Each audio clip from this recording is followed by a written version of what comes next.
স্বাগতম অভিজ্ঞতার আলোতে। আমি এখন দাঁড়িয়ে আছি হাতিরঝিল রামপুরা টিভি সেন্টার সংযোগ সড়কে। রাজধানীর অন্যতম ব্যস্ত এই গুরুত্বপূর্ণ একটি পয়েন্ট। প্রতিদিন লাখো মানুষ কর্মস্থল, ব্যবসা বাণিজ্য, শিক্ষা প্রতিষ্ঠান এবং নানান প্রয়োজনে এই সড়ক ব্যবহার করেন।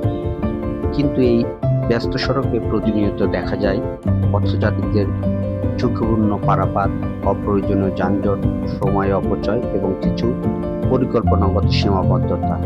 প্রশ্ন হলো, সমস্যা কোথায় আর সমাধান বা কি? আজকের পর্বে একজন নিয়মিত পথ ব্যবহারকারী হিসেবে বাস্তব অভিজ্ঞতার আলোকে তুলে ধরব কিছু গঠনমূলক পর্যবেক্ষণ এবং সম্ভাব্য সমাধানের কথা। চলুন দেখে নেওয়া যাক রামপুরা টিভি সেন্টারের এই গুরুত্বপূর্ণ সড়কটি কিভাবে আরো নিরাপদ, সুশৃঙ্খল এবং জনবান্ধব হতে পারে। পরিকল্পিতভাবে ফুটওভার ব্রিজ নির্মাণ করা হলেও অনেক পথচারী তা ব্যবহার না করে সরাসরি রাস্তা পারাপার করেন, যা দুর্ঘটনার ঝুঁকি বৃদ্ধি করে এবং যান চলাচলে বিঘ্ন সৃষ্টি করে।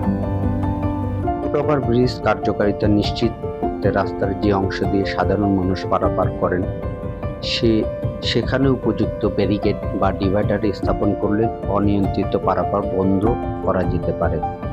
প্রয়োজন হলে আইন প্রয়োগকারী সংস্থার তদারকি, জনসচেতনমূলক কার্যক্রমের মাধ্যমে পথচারীদের ফুটওভার ব্রিজ ব্যবহারে উৎসাহিত করা উচিত।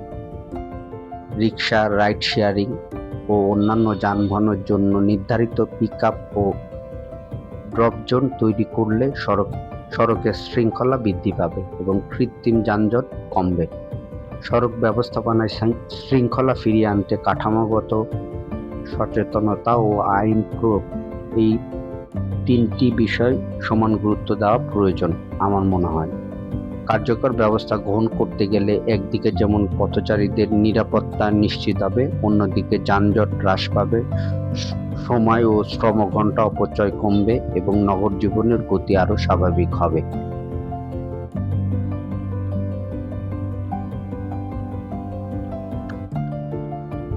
আজকের ভিডিওতে আমার মূল বার্তা: ফুটওভার ব্রিজ নির্মাণই যথেষ্ট নয়, এর কার্যকর ব্যবহার নিশ্চিত করাও আমাদের সমান গুরুত্বপূর্ণ। পরিকল্পিত অবকাঠামো, সঠিক ব্যবহার, নিরাপদ ও সুশৃঙ্খল নগর ব্যবস্থাপনার অন্যতম পূর্বশর্ত। সমালোচনা নয়, সমাধানই হোক আমাদের লক্ষ্য।